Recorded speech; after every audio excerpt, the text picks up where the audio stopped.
You know, I love podcasting. I have since 2006, back when you had to use like a Dixie cup with string to make the thing work. And that's why I'm so excited that we recently moved Mysterious Goings On to Anchor FM to record our podcast. I gotta tell you, I don't regret it a bit. If you haven't heard about Anchor, it's the easiest way to make a podcast. Let me explain.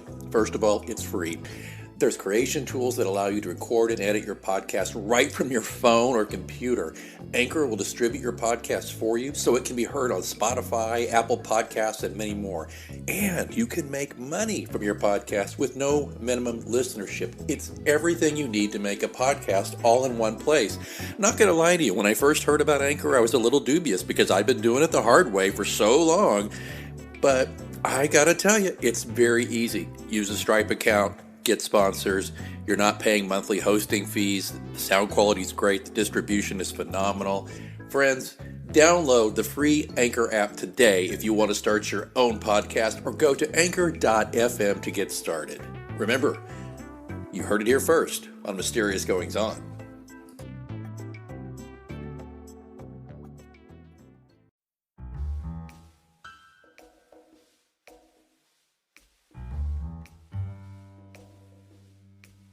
Welcome to Mysterious Goings On. Hey, it's me, Alex Greenwood. So glad that you're back with me for another episode here in Season 4 of the show. Have to just stop for a minute and tell everybody thank you. The response we're getting to this season's guests has been overwhelmingly positive. The downloads are through the roof. I mean, from the beginning with Mary McKenna, the veteran broadcaster, talking about her world and about radio and internet radio and satellite radio and just her thoughts on the Me Too movement's effect on radio and broadcasting, that has been a really fantastic download for a lot of people. And we went into the wonderful world of photographer Dwayne Halleck. If you haven't heard that one yet, it's a very special one. There's a twist to it that you won't see coming, and I hope you'll listen to that.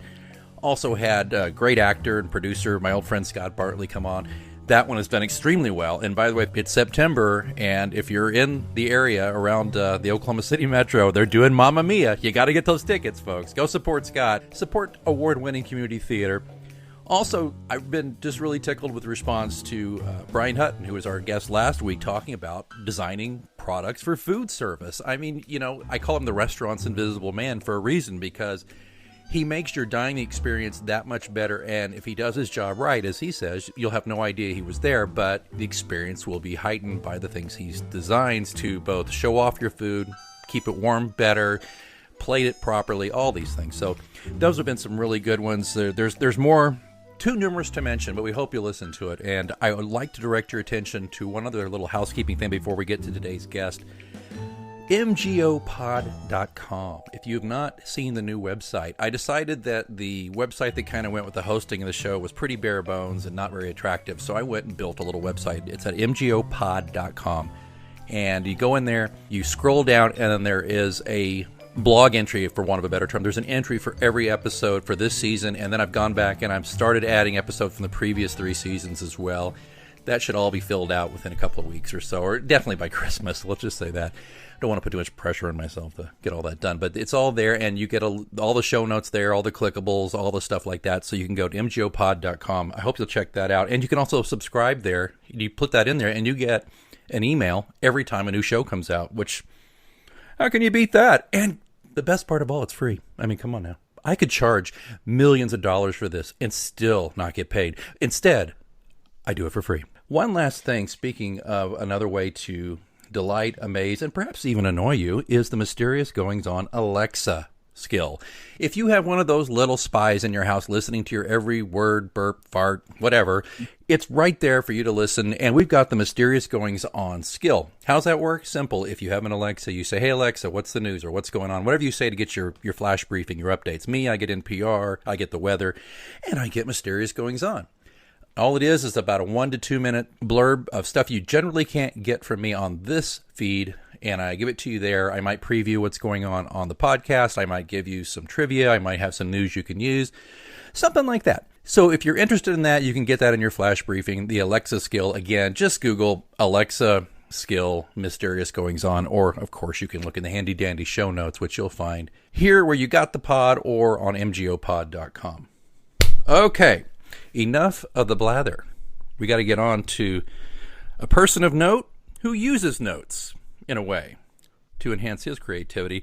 Again, we're focusing on creativity in all walks of life this season, and I am thrilled to have with me one of the smartest guys I know. He's going to get the big head by the time he's done with this interview. It's one of the smartest guys I know about public policy, and that's why he is a public policy consultant. He is a former congressional aide. He is a former aide to a mayor of a very large city. He's also had numerous jobs that we can talk about here, but what he does now is he is a public policy consultant, and he has a very interesting and creative way to perhaps relax, or maybe it is to fire himself up, or maybe it's all those things. And we're going to find out as we talk to Jamie Green. Hey, Alex, how are you? It's good, man. Thanks for sitting through the whole housekeeping bit, man. I really appreciate it. I felt like I had some homework, like I had some items to take, right? I've got to look up I got to get your Alexa fired up, and then I also have to apparently look at your new website. You're a busy man. I try to keep it real, and I've still got another book coming out in Halloween, so it's a good thing. Idle hands are the devil's workshop, as my grandmother would have said. Right. So, but one last thing about the Alexa skill too is that I've only been doing it once a week. So if you're a daily listener to the Flash Briefing, you're gonna be like, oh God, I've heard this thing all day, every day this week. What I'm trying to do is get up to speed on doing it 5 days a week, and that way it won't be annoying. We'll just see about that. But Jamie. Yes, sir. My goodness, you were a public policy expert, and why don't we just kind of hit the ground running and just tell us in your own inimitable fashion, what is a public policy expert? Basically, what I do is work with either businesses or nonprofits to interface with government officials, whether that's on the local, state, or national level. So I have clients that I work with that we talk about issues that are important to them, and how do we then be able to collaborate with elected officials to try to get some things done. So that's the very short one. I mean, the dirty word, of course, Alex, is lobbyist. But I feel if you have nice clients that do good, important work, I don't think lobbyist has to be a dirty word. So that's basically what I do. And I also do a lot of public policy research and analysis. So that's the background on the side that's about doing, looking at issues and taking a hard look and benchmarking reports and that kind of stuff too. So I do both stuff on both sides. Yeah, and so I mentioned earlier that you kind of started, I think, as interning with a congressperson, did you not? Yes. Years ago. Who was this? This was a congressman out in Arizona, Ed Pastor, who was one of the nicest, kindest people I've ever met. He was so dedicated to his job. Congress gets a bad rap, and a lot of it's deserved. Mm-hmm. I won't, put a candy coating on it, but he was so dedicated. He actually would fly home every weekend from D.C. to Phoenix to be able to interact with his constituents. And, some of those guys get so checked out, and they get a house out in DC, and they really don't even live where they say they're representing. But he was not that way. He was a really good guy, kind soul. And kind of a funny thing, when I was there, I had the worst time recognizing his voice. So I would answer the phone. This was a million years ago. And he would call and he'd ask for the chief of staff. And I would, because we'd been instructed to ask, who can I say who's calling? And he would always say very nicely, but this is Ed, as opposed to this is the congressman, idiot. Why can't you recognize my voice? So he was a good guy. He put up with a lot. So, well, then that led to you being a fellow with the city of Kansas City. You worked with the mayor, the city manager's office, public works director's office of right. Management and budget. You did those things. You kind of made your bones with them and learned some stuff there. And you did some other interesting things, but then it kind of led to you being director of government relations for the Greater Kansas City Chamber. Yes, sir. Yeah, and that was a good little tour of duty you did there. You did that about 4.5 years, right? Yeah, actually, it is the reason why I'm able to do what I do today, because the greatest thing about working for the Chamber is that you get to work with all facets of the business community.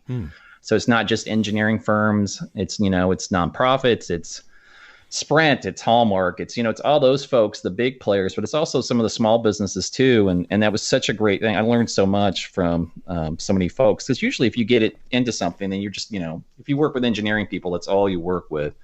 The Chamber, we would work with everybody in the business community. So it was a great opportunity. I learned a lot about transportation and the environment and all kinds of things. And I was also a liaison with the city of Kansas City then. So that was during the Mark Funkhauser administration, which... Wow. Yeah. If This guy earned my pay. just briefly, if you don't know, if you're not from Kansas City, Funkhauser was one of only two in the history of the city, I believe, to have never won re-election. Yeah. He was a challenge. He was different. Let me ask you a question about chambers of commerce. Now, I used to be an old politician in a small way, and Right. I was I was on the side of the aisle that the chamber generally didn't like and didn't support. Is that the case, though? You worked there, and I know you've got clients on both sides of the aisle, and I happen to know a little bit about your personal politics. So I wanted to ask you, is the chamber as monolithic as one might believe? Is it really all right-wing? It's really interesting. So the U.S. Chamber, absolutely. The U.S. Chamber is a very conservative group. They always have been, and they probably always, and even a lot of state chambers are. But it's really, a lot of the city chambers are not. I would describe the Kansas City Chamber as being moderate to, I would even say progressive in a lot of ways. And I think that takes a lot of people by surprise. They're expecting, they read all the stories about the U.S. Chamber and hear all the awful things about business stuff. And then you have, the Greater Kansas City Chamber, for instance. We actually started a climate protection partnership to work on greenhouse gas emissions back in 2007. So that's a great example of how a local chamber could be very, very different from a national chamber or the state chambers on, in this case, the Kansas chamber and the Missouri chamber. It's pretty interesting, actually. Is there something that the average Joe who doesn't own a business or isn't real involved in this stuff should know about chambers of commerce and the way it can benefit them? I think the biggest benefit that you can get from a chamber of commerce, it's kind of what you put into it, Alex, kind of like what they told you about college. Mm-hmm. If you're a smaller business and you want to join the chamber, it works for you well if you get on committees and you go to, they have various events and they have coffees and they have after business events, and use it as a networking tool to be able to bring in new clients and also just to get yourself out there and be exposed to things that you may not be aware of. I think that's, I always saw folks that were really engaged, that they could get a lot out of it. But it just depends on what your interests are and how you want to go forward and stuff. But it could be really helpful.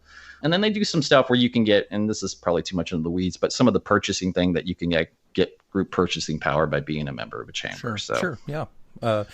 My firm, we've been a member off and on of different various chambers, and it's something we kind of stepped out of, but I'm thinking of getting back into as I announce some changes in my business, but that's for another day. We'll talk about that.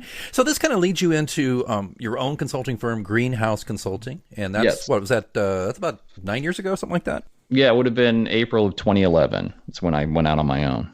Okay. And so, what does that all involve? How does that work? What are you doing? My wife asks me that sometimes. I have some clients that I've had from the very beginning. The biggest one is the Natural Resources Defense Council, or the NRDC, wow. the nonprofit environmental group. So, for instance, for them, we work on energy and sustainability issues here in Kansas City and the greater Kansas City area. So there are several ordinances and resolutions that we've worked on. The most recent one, and the one I'm very proud of, is that working with the council, we actually got the city to commit by next year to have 100% carbon-free electricity, which is pretty amazing. So all the city is actually Kansas City Power and Light's biggest customer. So by sometime next year, 100% of all the electricity that they're buying from Kansas City Power and Light will be carbon-free. How come this is not like all over the news? I have no idea. That's a really good question. Because when I testified in favor of it, and to the credit of the council, that was a 13-0 vote, wow. Which is great when you can kind of get that kind of consensus. I said at the time, this is a really big deal. And a lot of cities have made these kind of nebulous promises like, oh, we're going to be carbon free in 2040 or way down the line where they won't be in office anymore. So it's easy to make those kind of promises. Mm-hmm. But to have something this quickly and this tangible is pretty amazing. It's a credit to the city leadership, the former mayor and the city manager and the city council. And actually, it's a credit to Kansas City Power and Light, too, that they were a good partner on this. So those are the kind of things that make me so I can sleep at night, Alex. Those are kind of wins that I like. Well, and I know that about you. We've been buddies for a few years now. I should tell everybody, we met we are at the same gym. We were both in the same kickboxing gym. And I think it sounds weird to say we saw each other across a crowded gym, but I think the reason we did was because we were both the oldest dudes in there periodically. Yeah, we're the sad old guys that are Right, and I think one time you were a Husker, so you're a Nebraska Cornhusker. You were an alum of University of Nebraska, and I'm an OU alum, and I think we just started talking that first, and then it just became, and when we realized we were very close to the same age, I mean, like within a few weeks, and you jokingly said, "Hey, it's me, your evil twin," and I'm like, "No, wait, I'm the evil one," and it's like, well, maybe one of us should grow a Spock beard and be the evil twin. But anyway, we became, and we bonded over things like football and policy and gym and running. You're an avid runner. We also bonded over Deadwood, which we were supposed to do a Deadwood podcast.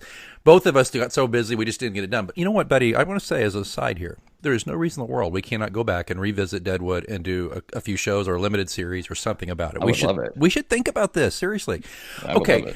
So you're doing all this very heady, necessary work, which I applaud you for, by the way. And I'm very proud to be your friend, and I'm very proud to support whatever it is you're doing. Well, I am. And but I also think, gosh, this guy, he's carrying around all this stuff, and it's research and it's analytics. And to the average person who doesn't do this kind of thing, they're probably thinking, geez, man, how does that guy like that relax? And so I think I've got the secret, but maybe it's not how you relax, but we're going to find out. You also you're the lead guitarist for a band.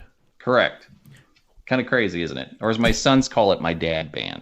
Your dad band. But the difference between a lot of dad bands and yours is that yours is damn good. It's called Thunder Jacket, and you are a 90% 90s cover band, right? That's right, man. The 90s were a great decade of music. And, it's funny, but this will blow your mind. In about 4 months, the beginning of the 90s was 30 years ago. Stop it. Yep. I can't even. No, I know. I can't do this. It's crazy. I'm turning off the show. I'm walking away. Are you serious? I think about it. It's going to be 2020. Do the math. Oh my God. You know what's great about Thunder Jacket, guys? It's four of you. You got Matt Furman on vocals. Yep, he's great. Gosh, he's got range too. Yeah, he does. He's got a great voice. Dan Jackson on the drums. Yep. And my favorite, Stephanie Shelton on bass. She's fantastic. Yeah, she's great. They're all great. We're really different people. One of the greatest thing about being in the band at our age is that there's no egos anymore, because none of us has any expectation that we're going to be famous, or we're not fighting over trying to, does that girl think I'm cute or you're cute? Like, you know what I mean? It's just simply about having a good time and enjoying the music. And that's the. Yeah, but admit it, you probably arguably have the best hair in the group. So yeah, that's a fact. I mean, there's no way you could even. There's nobody even close. I just don't know how a guy who's basically my age has a mop of hair that thick. But it's good hair, man. It's good lead guitarist hair, man. That's right. So how did this? Okay, give us a little background on this. So here you are. It's by day public policy analyst, and you're a dad. You got a couple of sons, right? And your wife's a professional, and you got all that going on, and then you're running a band. And I mean, as far as I can tell, you're gigging a lot. Yeah, we've gotten popular lately. The time of year is good too. So it's people like, September and October in Kansas City, it's the nicest weather we have. And I think that's part of it. But yeah, we gig. It's word of mouth now. So you want to know how all this craziness started? I do. Yeah. So I did way back up, but I'll try to be brief. So my father was a great musician and actually was a professor at the University of Nebraska, and he gigged his entire life until he had heart attacks. He played every weekend when I was a kid. And so the musical bug was always something that was in me, and I actually did the garage band and the stuff in college and played parties and that, and that was great, and I had a great time. And then you graduate and you go and you eventually get married and stuff. So it kind of got put to the side. I never stopped playing. I just didn't play all the time. The way this started was my wife's cousin is a professional jazz singer. And she this would have been 4 years ago. We were talking and I said something about she should do a jazz show here because she's out in Los Angeles. And she said, I've always wanted to do a rock and roll show. And I said, well, rock and roll. You want to do a rock and roll show? I'm your guy, because that's what I do. And so we did a couple shows with her and it was great, but she lives out in LA. And that kind of is what put the fire under me. There's nothing like playing live music. I don't even know how to describe it. It's an adrenaline thing, but it's not an overwhelming adrenaline. It's almost like a Zen thing. It's just this ability to create music and see people's reaction and be able to work with 3 other people who are very different and diverse, but be able to put something together at the same time. It's a great feeling. It's just hard to explain. It's nice. So that's kind of what got back. And my kids are older now. So I couldn't have done this 10 years ago. When kids, when they're young, they're very, but now, heck, they're teenagers. They don't want to be around me anyway. So it's all good. You got your friends now. You got your own friends. And it's interesting that you say about that, because I've been to a few shows and I've watched the power that great music played well has over people. People just, if they're not full blown just out there, slam dancing in front of you as best they can, on the floor, they're at least just there. You can watch them sing along from their seats or wherever they are, and it's got to be just an incredible feeling to see that, but also to just play the music that moves you the most. It's got to be also a very heady thing. Yeah, it's wonderful, and it's actually funny. We played 2 shows last week, and a great example of that is Hanson. We do Bop, the 90s. Yes. And people, it's funny, the girls or women, depending on their age, they immediately are thrilled we're playing this song. But I tell you, as the song goes on, you watch guys, and guys will get into it. They'll fight themselves. But, because whatever your feeling is about it, that's a great song. I mean, that's a great pop song. And those guys are actually, and I know they're from your home state, they're very talented and their harmonies are spot on stuff. But that's a great example where, like, you just watch the crowd. Because at first they're like, they can tell they know the song, but they don't. And then when we kick into it, oh my God, it's fun. It's fun to watch people's reactions. Jamie, there's something about you that I wanted to mention that I probably never said to you before. Is like, I have certain musical tastes and artists I like that some people just kind of cringe and go, oh, he's pretentious, like Sting or something. Like the first time I mentioned Sting, I was like waiting, I was bracing myself for you to go, oh, he's a pretentious asshole or whatever. And no, you're like, yeah, man, to be able to be a lead singer and play bass, at varying tempos and things like that. And, he did some good work here. I'm not saying you thought he was the greatest thing ever, but you've done that on several artists who I expected you to, if not diss, maybe shrug and go, eh. You seem to find something really great about just about every artist. So when you talk about Hanson, it's like, yeah, I mean, that would not be something I would buy, but I've got to admit, I've heard you play it, and it kind of moved me a little bit. So because it was fun. It's a fun, well-crafted pop song. Yeah, I'm not taking a side here because I'm going to put you on the spot. I have, in my opinion, this could be fun or this could be embarrassing for me. I don't know. I have, in my opinion, what I think is the greatest pop song of the past 50 years. And it's like, this is like the thing you would put on Twitter and go, greatest pop song of the past 50 years is blank. Fight me, hashtag fight me. Right. But don't at me. Do you do that too? But don't. I've never said. I think I've only said don't at me once, and it didn't matter. Nobody ats me much anyway. But so I'm going to throw this at you. Do you want to hear mine, or do you want to? Can you give me yours first? Okay, here we go. No, go ahead. Here we go. And remember, what I'm saying is the greatest, most well-crafted pop song of the past 50 years. Does not mean that the rest of the album was any good. Doesn't mean they were the biggest artist ever. But for my money, here it goes. The greatest pop song of the past 50 years is True by Spandau Ballet. That's a great tune, man. I expected you to be like, yeah, man, it's all right. Well, you know what? A lot of things suck about getting older, right? Mm-hmm. But one of the nicest things about getting older is you can listen to anybody and say, you know what? I don't care what you think. I like it. So that's to you. I mean, I always liked Hall & Oates. Yeah, me too. But there was always this pushback from the cool kids that, Hall & Oates and stuff like that. And it's like, no, they were great. They're great musicians and they wrote great songs and stuff. And heck, they're still doing it. I just saw them last year and sold out at Sprint Center. So right. I saw them the couple of years before they were here before. And they were, dude, that was the first album I ever got was Private Eyes by Hall & Oates. Yeah. And the second album, but the first album I bought for myself that I was truly in love with was Synchronicity by The Police. No, that's one of the best albums of the 80s. There you go. Me. Therefore of all time, in my opinion. Of course, Police is my favorite band. You know that. And that's the bummer, too, is the Police weren't around in the 90s, so you don't do any Police. Which, no. I'd love to hear you guys do Police. You got to blame that on the three boys. You can't blame that on me. I don't think anybody thought that the Police should break up when they did. Because they went out on top. Much. They went out on top, right? They did, but they had some. I mean, and you can see how creative they still are individually. Yeah. Like there was a lot more, but you know what? It is what it is. Well, Andy Summers has got his Police cover band called The Police. Have you seen that? No, that's hilarious. Yeah, it's look for it on Instagram, folks. Andy Summers, and he's just having a blast because he's 70-something years old and he doesn't give a care. Shit. He's like, I'm rich, I'm fun, I'm gonna have a good. And they're playing Sting's music. He's got a couple of guys. I think they're both South American that fill out the rest of the roles of the Police, and they just good for him. Yeah, that's what I say, man. He's living the dream. Okay, so what about you? Is there a single great pop song It's not bop. Come on, it's got to be No, bop's like cotton candy, right? Right. I mean, it's nice, and then it dissolves fairly quickly in your palate. I don't know. That's a really tough question. I love so many songs. I mean, you could go. We just saw Paul McCartney in concert. Oh, geez. In June, and it's like that guy. I mean, how many great pop songs has that guy written? And then just to try, I can't narrow it down. You'd have to let me chew on it. And if we do a Deadwood podcast, I'll give you my top 10. But I like it. I like it. Well, just along with that, I mean, he alone, I could name 20 great pop songs. Okay, well, I guess the point I knew you would do that because I know you got this encyclopedic knowledge of it all. But it's just like, I'll just put it to you this way, and it's so funny because I listen to McCartney, of course, and the other day, "Live and Let Die" came on, and if you're driving and "Live and Let Die" comes on and you're not speeding up by about 20 miles per hour, I don't know what's wrong with you.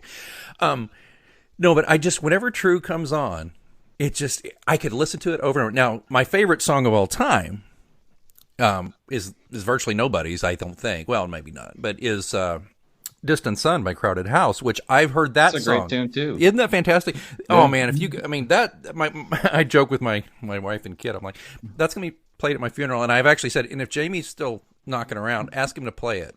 Okay. Yeah, man. So you might want to bone up on that if you hear me coughing. Let's get back to you though. So Thunder Jacket, you're playing. You've played some gigs out of state. You've been up in Nebraska again, right? Where have you guys gone? Well, we played Lincoln, Nebraska because so Matt, the singer that you talked about, he's actually a native Nebraskan as well, and we both went to the University of Nebraska. So we had enough family and friends up in Lincoln that we knew if we came into the show that we'd have a ton of people there. And so it was a one-off. We have Stephanie and Dan are very kind, and they gave up a weekend for us to go up there and play. But we play a ton. Right now we're playing a ton. Taps on Main, which is right on Main Street and 20th Street. That's where we have a bunch of gigs. We're actually playing out in Martin City. I play Kobe's in Bonner Springs. It just kind of depends. Right. And then we do private parties, which are a lot of fun. And that's where the money is. That's where the money. Yeah, I think you've told me that. And by the way, folks, if you're in the Kansas City area and you want to go see them, go to kcthunderjacket.com. The link will be on the show notes and on mgopod.com. But you can see the complete schedule, and you can learn a little bit more about Matt and Stephanie and Dan and who's this guy we're talking to? Jamie. Yeah, that's right. It's Dan, right? Yes. Yeah, Dan. Yeah, okay. Dan is an energy trader by day, drummer extraordinaire by night. He actually was my younger son's Cub Scout master. That's how we met. Oh, my gosh. Probably the most uncool rock and roll story ever, but it's the truth. Yeah. And so do Matt and Stephanie have, I don't want to get too deep into their personal lives, but do they have different kind of gigs than you would expect, or are they... Stephanie an artist. She actually went to Kansas City Art Institute. She's really talented, and she and her husband flip houses. And then Matt was a special ed teacher forever, I think, right out of college, and in the Platte County School District. I forgot which school. And he actually, I just hate him for this. He's actually retired. Get out of here. 53, almost 54 years old, and he does not have a day job. He did his time, huh? Yeah. Wow. Good for him. So you guys. So Thunder Jacket is his day job now. Haha. That's fantastic. And you guys have got. You guys also, by the way, folks, when you go to Thunder Jacket, you can get to their Facebook, Twitter, Insta, and all that, and their YouTube channel and all that stuff. So let's talk a little bit though about how Thunder Jacket and just your music in general, because you said you talked to me a little bit, and we can talk more towards in a little bit about Laura, about your wife's cousin who's a jazz singer, and your work with her. But how does all this mesh with you in doing your day job? How does the music, I don't want to be cliche and say it keeps me sane or something like that, but if that's the case, go ahead. But how does the music mesh with balancing out your professional and personal life? It's the greatest stress reliever. It's just a tonic. It is a cliche, but it's true. I can have the worst, most stressful day, on the public policy side. I go downstairs, I plug in my guitar and start playing, and honest to God, the world just melts away. I mean, it's just, you are so in the moment. It's such a great thing, because I do some meditation, some of that too. And that's the thing that we're always trying to do, right? We're not trying to live in the past, and we're not trying to be stressed about the future. You're trying to be in the moment, and playing music is one of the greatest ways to be in the moment. It's just a gift. It really is. It's such a great thing to be able to do. I'm really lucky. What's your spouse think of it? She loves it. She's such a good egg. I mean, she's such a nice. She loves to dance anyway. Yeah, yeah, And she does. yeah, and she loves music. And my joke with her is that it's cheaper than a Tesla and safer than a motorcycle for a midlife crisis. So, but she's great. She goes to, I don't know, she goes to way too many shows. What a nice spouse. She Yeah. probably goes to 3/4 of the shows and has a good time, but she loves it. Now, my kids, that's a different story. But, I thought my dad was the uncoolest person on the planet when I was their age. Sure. It's funny how your perspective changes. Right. It's funny. I was at a show, and your wife was dancing, and your younger son was like, "No, mom, stop dancing." Oh, yeah. And I wanted to say to him, "Dude, your mom dances really well. I mean, she's not embarrassing you at all." But he just, it's a disconnect. You don't want to see your mom or your dad being that way, And my kid does that to me a little bit too. She's like, "Okay, slow down there, old man." And it's fine. It's fine. It's fine.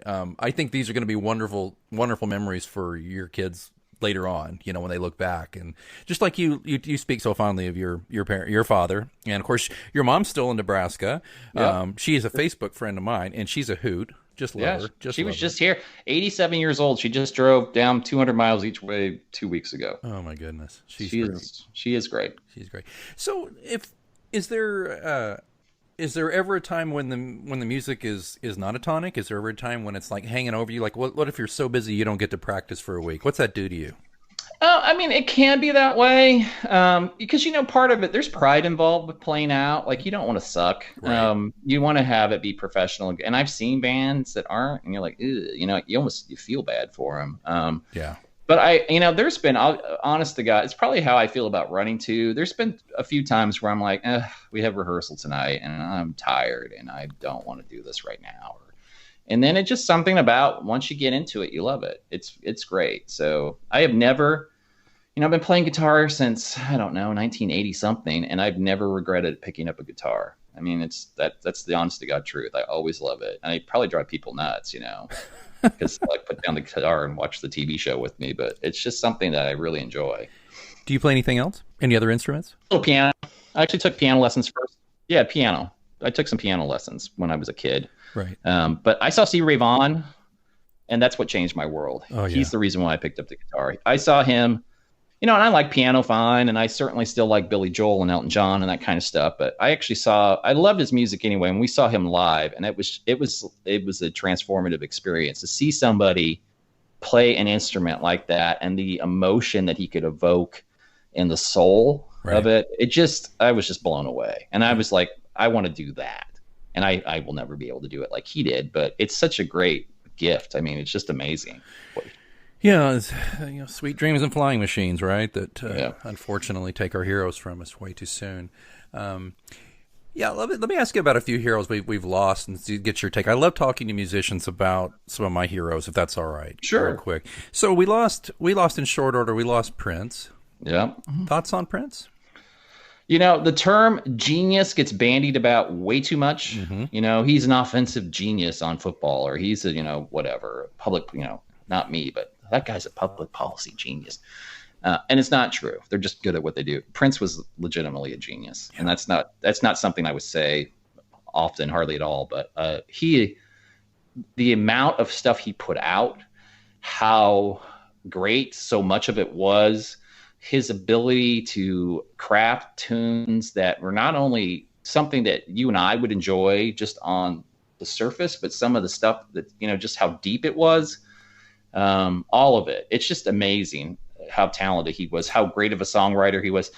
He was great just at how good of a musician he was. Yes. I don't know. There's a YouTube clip out there where he's doing a sound check, and I think he's in Japan or something. And he's on the keyboard, and they're just, testing mic level stuff. And he just starts playing Summertime, the Gershwin song. Sure, yeah. And he's just, he could have been a jazz pianist right there. And he's like, he tells the band, okay, here are the key changes and stuff. And it's just that he was a phenomenal drummer. It's just unbelievable. So yeah, Prince was the real deal. Yeah. I there's a video I direct everybody to look for too, is when he joined the Rock and Roll Hall of Fame, I think, tribute to George Harrison. And they played While My Guitar Gently Weeps. And it's amazing to think you can forget 20 other incredible legendary musicians, but that you can when you're watching Prince. And at the very end, he just, without a thought, without a look, just throws his guitar in the air and lets his dude downstairs catch it, and he walks off. Oh yeah, he was a showman, and there was a lot. He had a lot of ego. I mean, that's all very true. If you go to Paisley Park, Prince had a lot of pictures of Prince up on the wall, including a mural that's probably, I don't know, 20 feet wide. But if you like Prince, you have to go to Paisley Park. Yeah, I got to make the pilgrimage. Yeah, and one last thing too is you listen to his Madhouse recordings at all? I haven't that much. I need to. I love, oh my God, one of my favorites. It's mostly instrumental stuff, and it's just fantastic. I commend everyone to look at that. The other person we lost who, in my opinion, is a genius. You might not necessarily agree, but I'll find out. David Bowie. I love Bowie. I don't know if genius, whatever. Everybody has their own opinion. Sure. I love Bowie because he was able to reinvent himself so much. Oh my God, yes. And I love Bowie because he always took chances. Yeah. He didn't always do the safe thing. And of course, Tin Machine. Oh yeah. And the biggest reason I love David Bowie is he put Stevie Ray Vaughan on Let's Dance, and that's what made Stevie Ray Vaughan become a worldwide star. So that alone, he's going to get kudos in my book. I think people forget that, and was it Omar Hakim on the drums on that one? I'm trying to remember. Yeah. Who played with Sting when Sting left the Police first, and then I love that. Yeah, I understand. Yeah, and I totally respect your opinion on that too. I think maybe my belief in Bowie's genius would have to be in just the whole package, the reinvention, but yeah, there was some musically. He had some valleys for sure. And it's hard. I don't think people understand that because people are always like, "Why don't you do an original band?" Right? And it's like, man, writing original music that's good. That's really difficult. I mean, there's a ton of people that write original music, and most of it's forgettable and not. I mean, so Bowie wrote a ton of great songs. I'm not trying to discount him at all. I mean, right. If I tell every single person you bring up that they're a genius, then they'll be, oh, well, he's one of those people. Well, if I think he's pretty talented. Well, if everybody's a genius, no one is. Mm-hmm. That's kind of like when I say about the word awesome. I say that's my saying on that. I'm like, well, if everything is awesome, then nothing is, because people overuse that word. So I totally agree. No, I totally agree. Like I love Sting. I don't think Sting's a genius. I think he is up there, button up against that, but he's not. And so I totally have some perspective on that.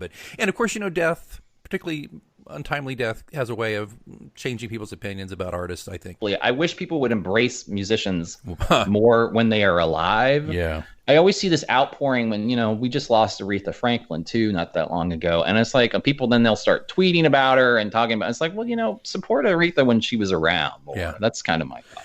By the way, I heard she had like $1 million in uncashed checks lying around her house. That wouldn't surprise me at all. My God. That's so funny.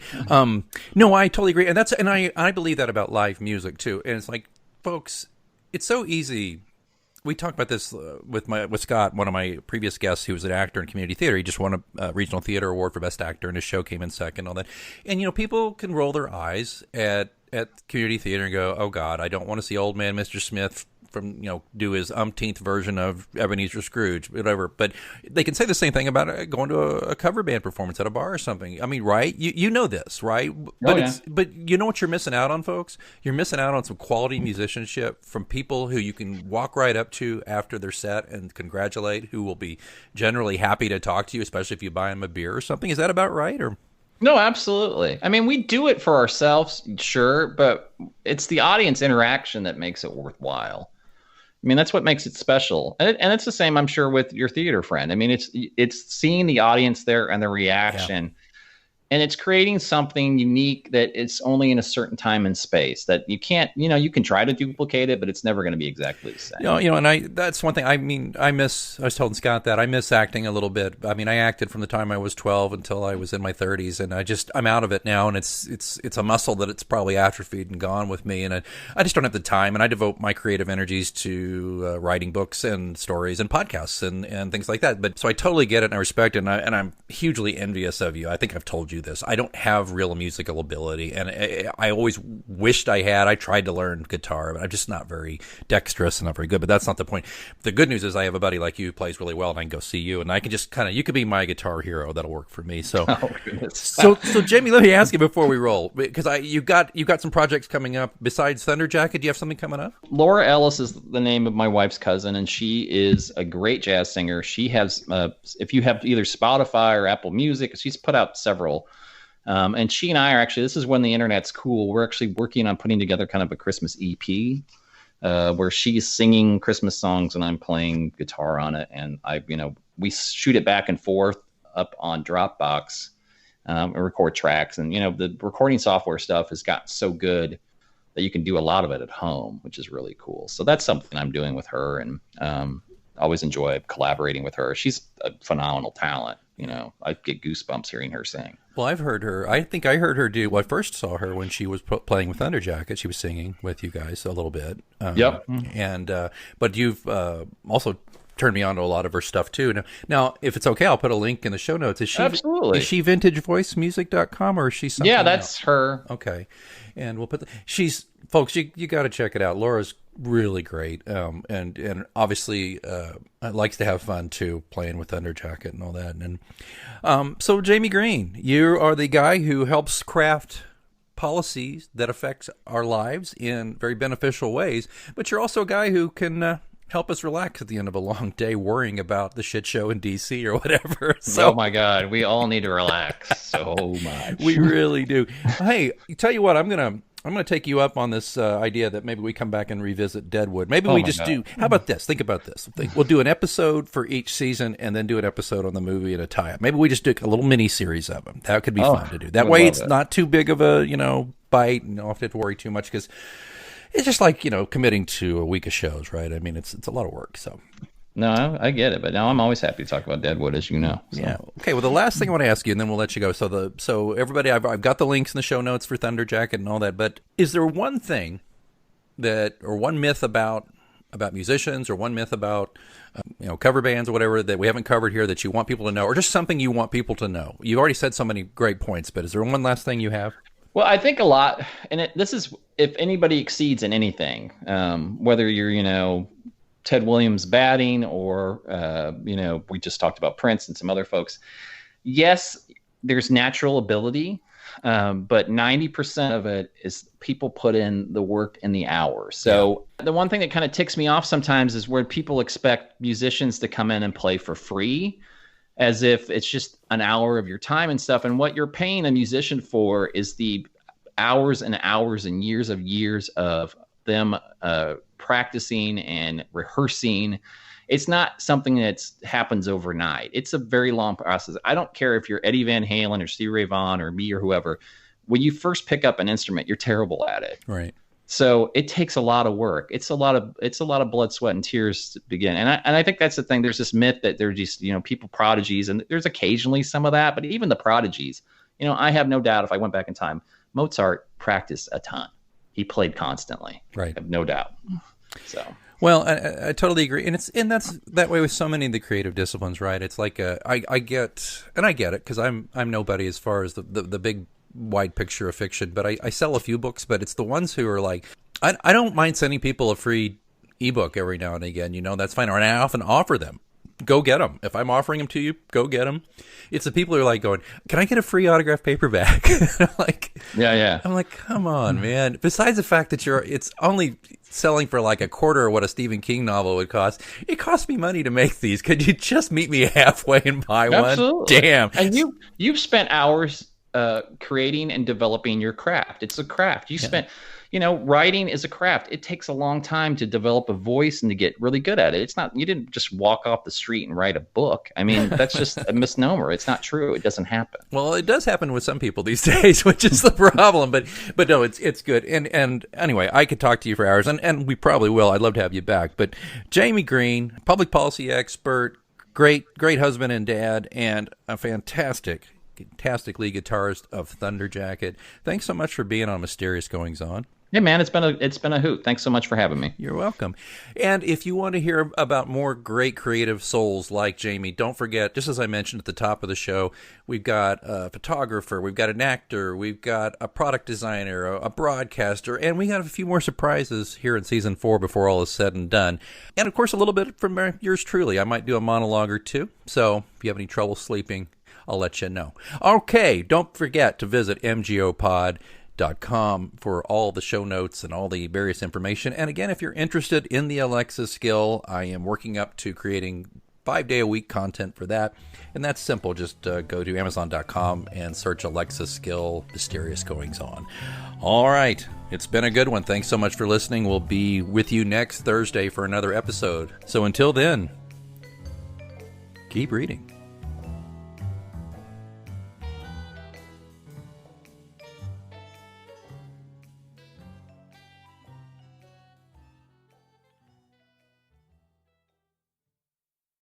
Get a credit card that gives you what you need now. A low interest rate on everyday purchases and a place to transfer high interest rate balances. The PenFed Gold Contactless Card is our lowest interest rate credit card. You can even earn a $100 statement credit when you spend $1,500 in the first 90 days. Join PenFed and together we can help you keep more of what's yours. Visit penfed.org/goldcard. To receive any advertised product, you must become a member of PenFed, insured by NCUA. A little flexibility can go a long way. By refinancing your new or used auto loan with PenFed, you can lower your monthly payments for more flexibility in your budget. You can even schedule your first payment for up to 60 days from the date of your refinance. Calculate how much you could save at penfed.org/auto-refi or call 1-800-247-5626 to apply. Membership is open to everyone. To receive any advertised product, you must become a member of PenFed, insured by NCUA.